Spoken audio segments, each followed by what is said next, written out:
Climate change is posing a very real, very dangerous threat to the world. But in Pakistan, climate change worsens existing weaknesses in infrastructure, water management, and early warning systems. Thousands of lives, from the high mountains of Gilgit-Baltistan down to the sandy deserts of Sindh, are at stake.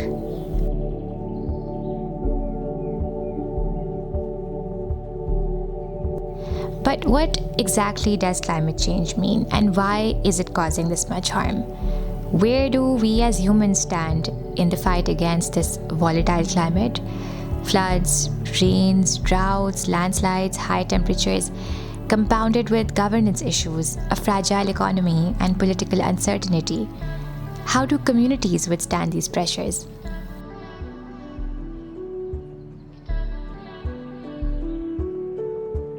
We have questions, and so do you. Welcome to The Burning Question. I'm your host, Sara Zafar, and in this podcast, produced by Oxfam in Pakistan, we will talk about climate justice, address some of Pakistan's grave ecological governance errors, and explore humanitarian responses to climate emergencies. What it is, how it's developed, and how communities respond to it.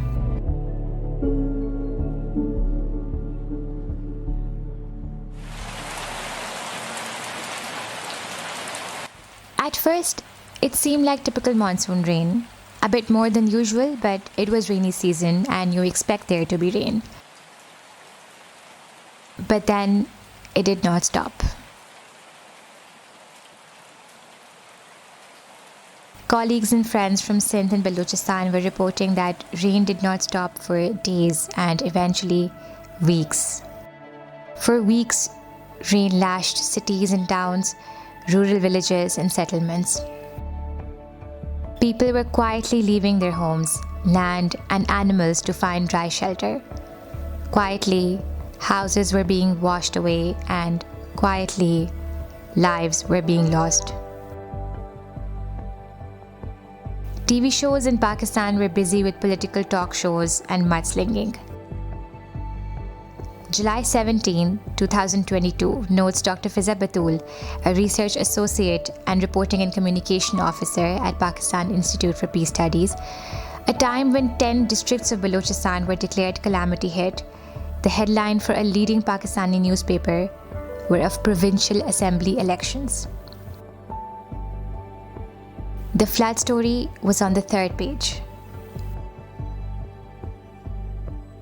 It was not until the devastating videos and images of the floods, such as videos of popular hotels in Khyber Pakhtunkhwa being washed away, started gaining traction on social media, that Pakistani media and authorities realized the scale of the disaster.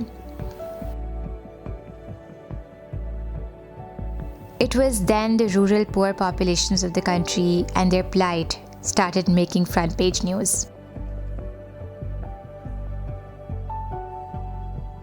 What had happened? In short, it was one of the worst disasters Pakistan had seen. By September, 1/3 of the country was underwater. 33 million people were affected. 1,100 people had died, and 14 million people lost their homes or suffered property damages. 13,000 kilometers of highways, hundreds of bridges were destroyed. Health facilities, schools, and livestock suffered severe damages. Much of the upcoming harvest was destroyed. Cotton, a key export, was severely affected. It is reported that 18,000 square kilometers of cropland were ruined, including roughly 45% of the cotton crop. 80% of rice crop in Sindh was ruined. The loss of food crops was roughly $2.3 billion. It could not have come at a worse time. It was the time of a sharp rise in food and fuel crisis driven by the Russia-Ukraine conflict, and rural poor communities were bearing the brunt of this. Farmers I spoke with around that time were facing a lot of issues in preparing land for harvest, buying fertilizers and seed, and finding adequate water for crops. ready harvest could not get transported to cities because of extremely high fuel costs. Nobody was prepared for the upcoming disaster. But could they have been prepared? To understand this, we need to know why floods come, and what is this whole debate about climate change, and what gives rise to this volatile and weird climate. And could the disaster have been mitigated? I speak with Dr. Danish Mustafa, a professor of critical geography at King's College London. Dr. Danish is also the co-author of the first climate change response strategies for Pakistan, in addition to being the lead author for the United Nations Development Programme in Pakistan's 5-year flood response strategy.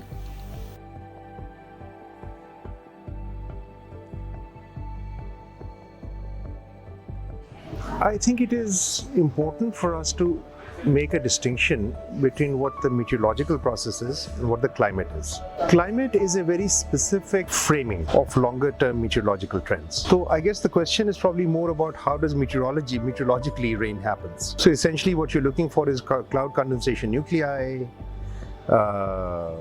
adiabatic cooling, environmental lapse rate, these sets of ideas that we know about in geography, that as the wind column rises, the temperature decreases, condensation takes place, clouds happen, and then after a certain stage, precipitation can take place. Higher the ambient temperature of the air, more its capacity to hold vapor. So warmer the environment, more sort of convection, stronger convection, and more capacity to hold moisture. And more moisture in the atmosphere means more precipitation. The general circulation models that I've looked at invariably tend to say that within the place South Asia, where Pakistan is located, we are likely to have more high intensity events. We're going to have not necessarily more precipitation, but the same precipitation concentrated in more high intensity events.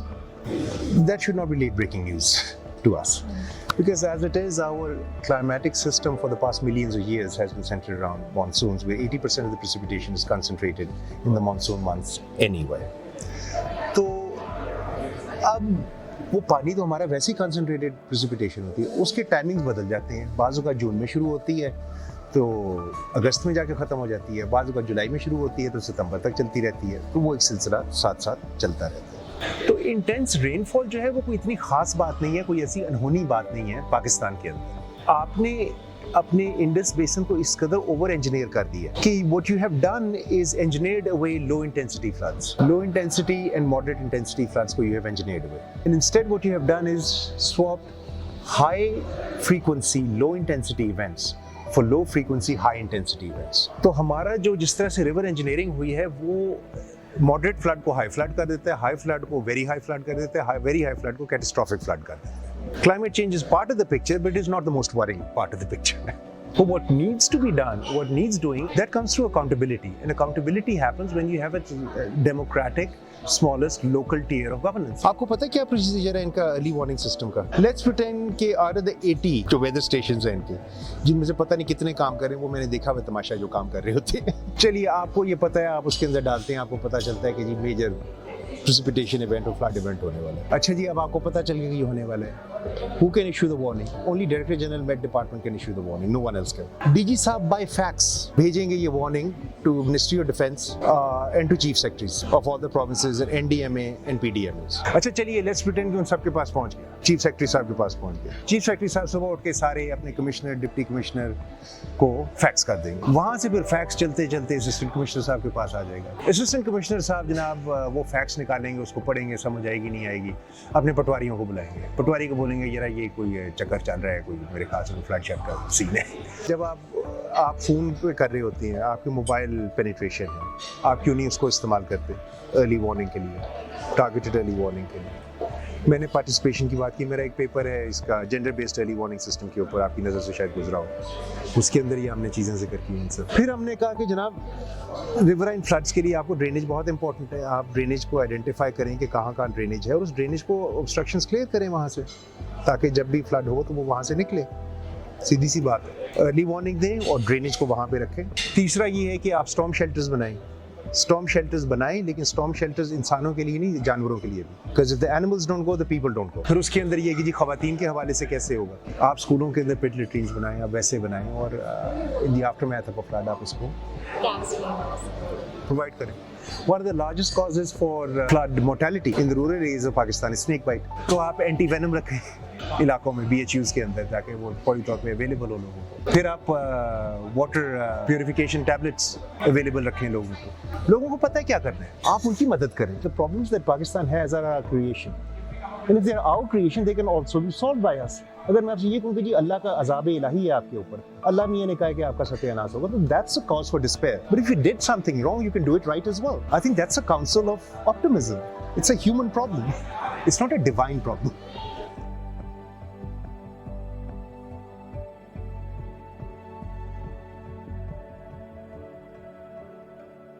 What Dr. Danish says is surprising.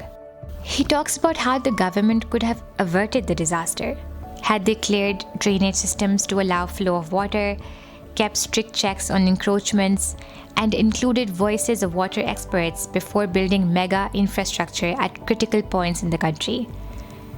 In the fight to control or restrict water, he says, water will always win. He says increasing the number and effectiveness of weather stations could have made a big difference. He also talks about the slow and bureaucratic process of early warning systems, despite there being fast-paced and simple technology that can easily predict rains and flooding and send mass alerts to at-risk communities. Adequate preventative measures could have saved the country from the disaster. Now we will talk about the aftermath of the flood and how humanitarian responses are designed. Once the nation had understood the gravity of the floods, support from across the world began pouring into Pakistan. During the International Conference on Climate-Resistant Pakistan held in Geneva, Pakistan secured total pledges of $10.57 billion from multilateral and bilateral creditors for reconstruction in flood-affected areas in Pakistan. The Asian Development Bank and World Bank also pledged billions of dollars for support, recovery, and rehabilitation of flood-affected areas and communities. Oxfam in Pakistan was also able to secure funding from various donors, including Oxfam's affiliates across the world. This funding was able to mobilize on-ground resources, and a response plan was shaped. A humanitarian team was formed and work began for the immediate life-saving and early recovery support to flood-affected communities in Balochistan and Sindh. We will be speaking with Oxfam's team to understand the ground realities, challenges, and resource mobilization during the first few months into the launch of the flood response. Asim Saklan, Food and Economic Security Specialist at Oxfam in Pakistan, was closely dealing with the flood-hit communities at the peak of the disaster. I speak with Asim about what he saw during this time and the state of affected communities. The greatest challenges was food, water, and household insecurity in this devastating floods, where I have seen so many helpless people who are living alongside the road. If I remember that time, the children and women, they were helpless and they need more protection because there were no place where they can live with dignity, especially for the woman, lactating women. So I mean the whole area was underwater.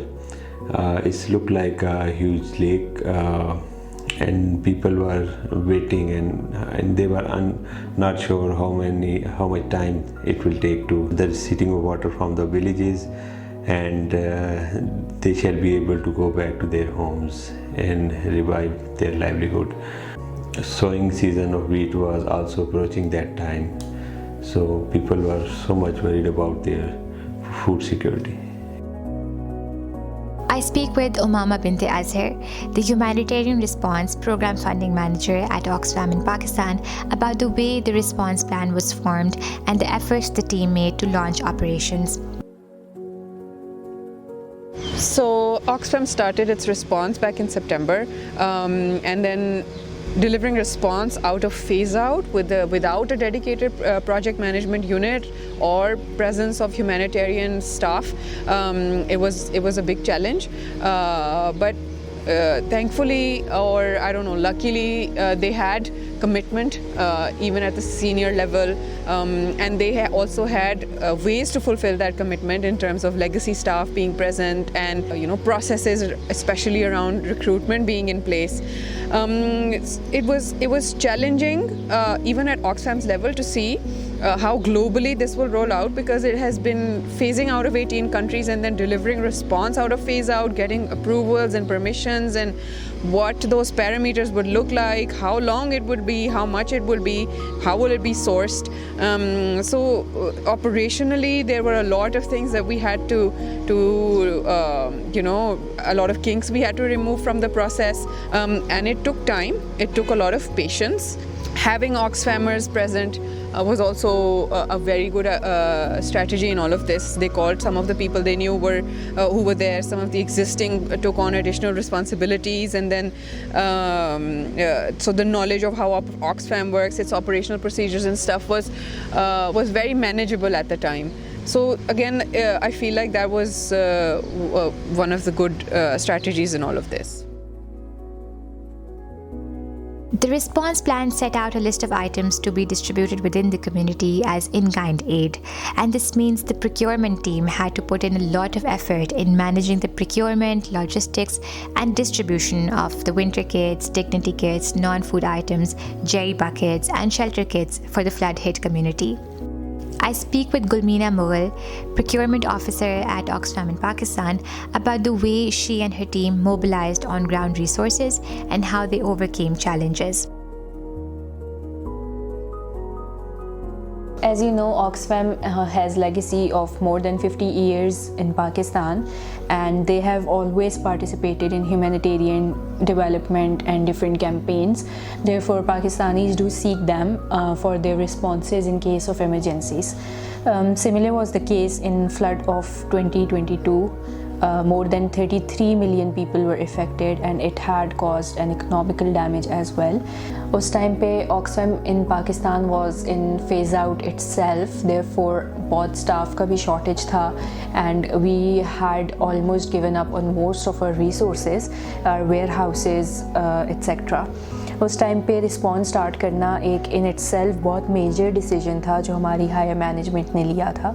उसके बाद initial phases में हमने team of 5 people, initial phases में हमने 5 लोगों की team से initiate किया था अपना रिस्पॉन्स, जो कि ऑलरेडी दूसरे प्रोजेक्ट्स में भी इन्वॉल्व थी. That was not specialized for the humanitarian response, लेकिन उस टाइम एक मोटिवेशन थी, एक एंथुजियाज्म था जिसके साथ सारी टीम ने काम किया, और काफ़ी जो डिसीजंस थे वो हमें रैपिडली लेने थे, क्योंकि उस टाइम पे main aim was to reach out to people.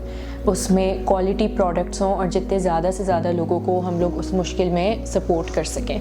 तब एक चीज़ जिस तरह हमने डिग्निटी किट्स का इनिशिएटिव लिया था कि that was different from other organisations, कि उसमें अगर वहाँ पे औरतों की कुछ स्पेसिफिक नीड्स हैं तो उनको एड्रेस करने के लिए एक स्पेसिफिक किट डिज़ाइन की, और दैट वाज सो रैपिड. हमारे पास इवन उस टाइम ग्राफिक टीम भी उस तरह से ऑन बोर्ड नहीं थी, तो I remember making the list my self. उनको उर्दू में लैंग्वेज बैरियर की वजह से ट्रांसलेट करना था, and we did not know how to write Urdu. हमारे कीपैड्स पे था नहीं, तो हम गूगल ट्रांसलेटर से ट्रांसलेट करके वर्ड्स आगे पीछे करके. So that was a time, लेकिन वो एक ज़ील था सब में कि सब करना चाह रहे थे काम उस तरह से, तो we were able to reach out to so many people. और जो भी प्रोडक्ट्स वहाँ पे गए उसका सब ने ही एक तरह से उसको अप्रिशिएट किया. In the next episode, we talk about Oxfam in Pakistan's partner-led strategy for humanitarian response and how that is strengthening the capacities of local organizations, especially to tackle climate emergencies.